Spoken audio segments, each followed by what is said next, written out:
Commissioner Jamie Chalker says he was shocked when he learned Constable Zachary Rolfe had been charged with the murder of an Indigenous man. Taking questions for the first time since Constable Rolfe was found not guilty, Mr Chalker says he had no involvement in the decision to lay charges.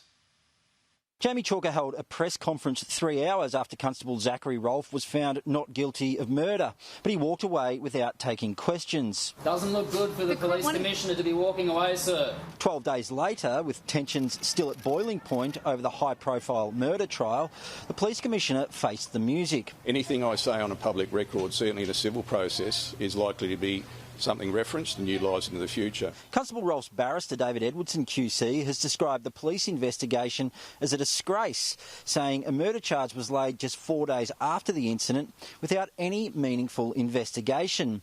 It was later revealed two detectives working on the case had raised serious concerns about the haste with which Constable Rolfe had been charged. Why was he charged so quickly, given they clearly had those concerns about how quickly this was being done?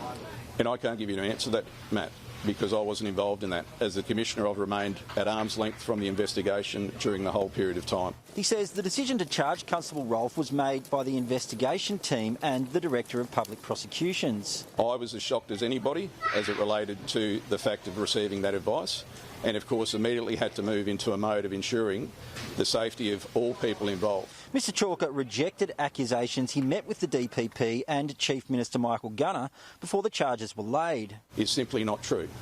It did not happen.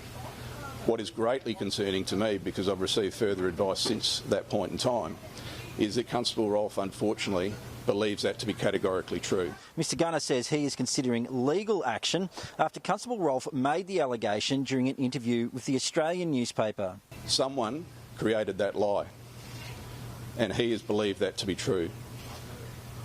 That is just so deeply disappointing, and you can see the division that that single reference has caused. The Commissioner acknowledged there had been a higher than usual attrition rate among the NT police force over the past 3 years and conceded Constable Rolfe's murder trial may have contributed to a fall in morale. But as an online petition to have him sacked reaches almost 10,000 signatures, he blamed those negative opinions on misinformation around the case. Unfortunately, a lot of those opinions are based on a lie. Is that fair? Is that reasonable? In a fortnight dominated by claims of political interference in the police force, the Commissioner finished with this. We're having a conversation about a whole lot of rumour and innuendo that simply has no fact to it.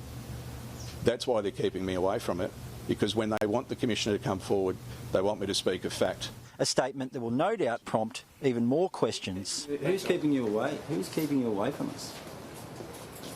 What's the innuendo exactly? Matt Cunningham, Sky News, Darwin.